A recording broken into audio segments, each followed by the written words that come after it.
بسم الله الرحمن الرحيم. فاذكروني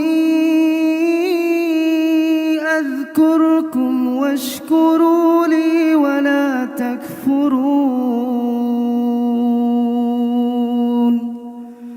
يا أيها الذين آمنوا استعينوا بالصبر والصلاة إن الله مع الصابرين.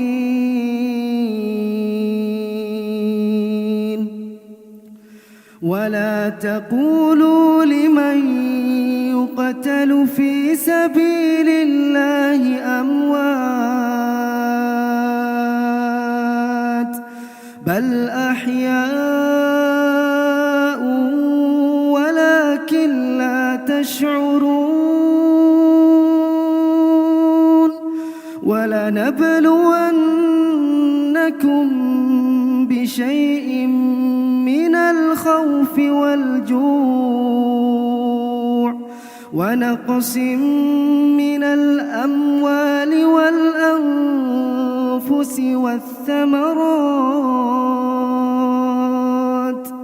وبشر الصابرين